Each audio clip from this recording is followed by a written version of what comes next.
Hello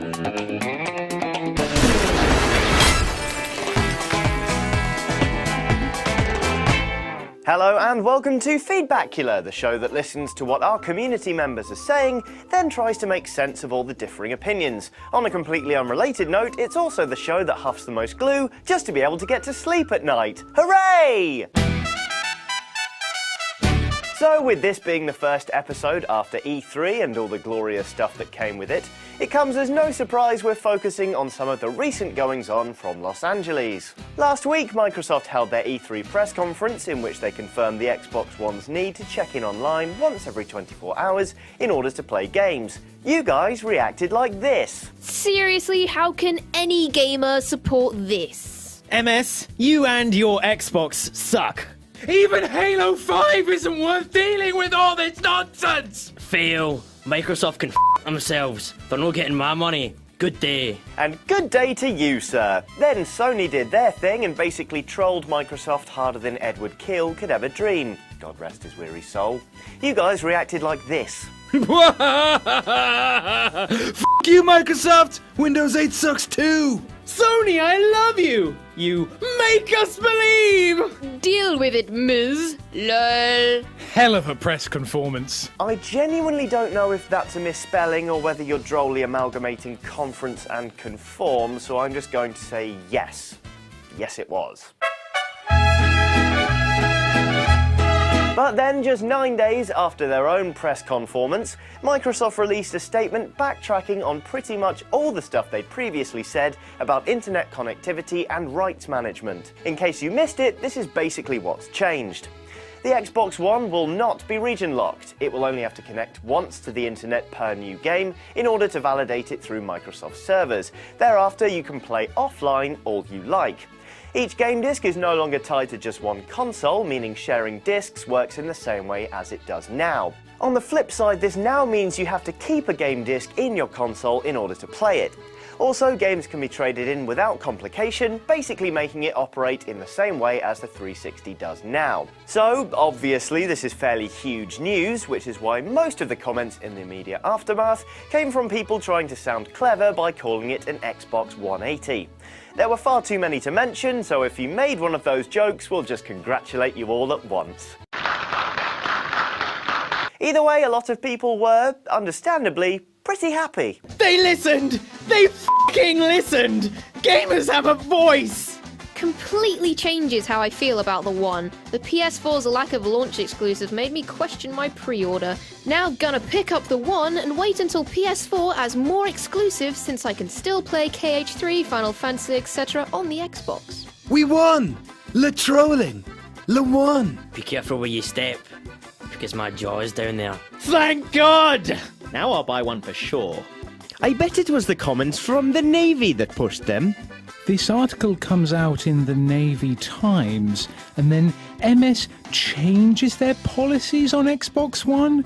Not a coincidence. It was the Navy troops! Thank them! I'll say it was!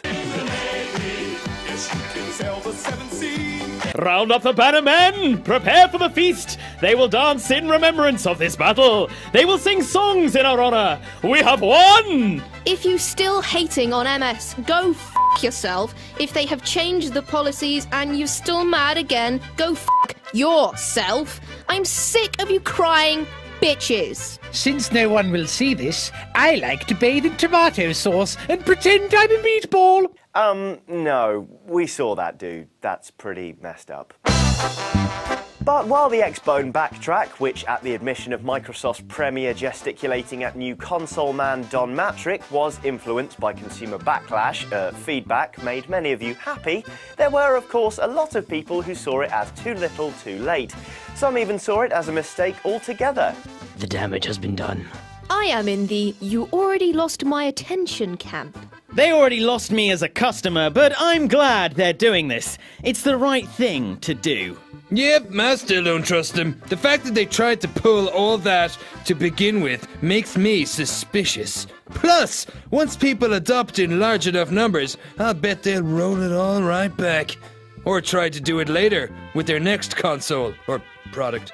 Good news! But if I buy this and they do a complete 180 again on this DRM poo, I'm going to have an apoplectic fit. Console race is back on, and to all the Microsoft blew it already, like you really sit down thinking, I'm glad my console is made by the more moral company. Am I the only one who liked their original plans? Being a slightly older, 30 years young gamer and married, my stack of X360 games doesn't really fit in our living room. I am so ready to go completely digital and not have physical discs cluttering my wife's perfectly organised living room. I really liked their online family sharing option. Basically, we could lend games to each other without transferring a physical disc. Let's get real, who buys CDs anymore? We have iTunes and other digital download retailers. This is the future. Microsoft saw this and decided to be the first gaming console to steer towards completely digital. I agree that there should be offline options for my army infantry who had an X360 in an area with no internet.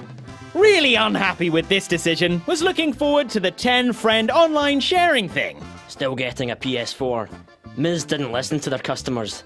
They listened to the sound of Sony ripping them a new one.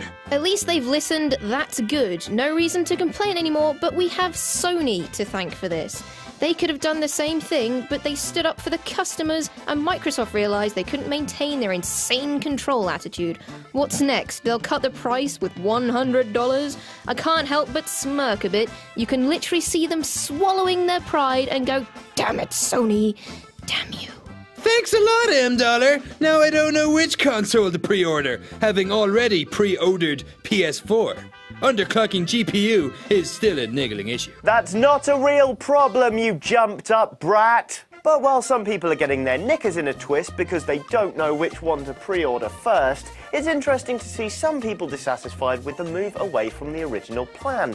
Because, to be honest, there were a couple of novel things in it that have since died a death. Family licenses, as already mentioned, for instance, were pretty good. The Xbox One was also going to get users on the cloud much faster than it will manage in its current manifestation.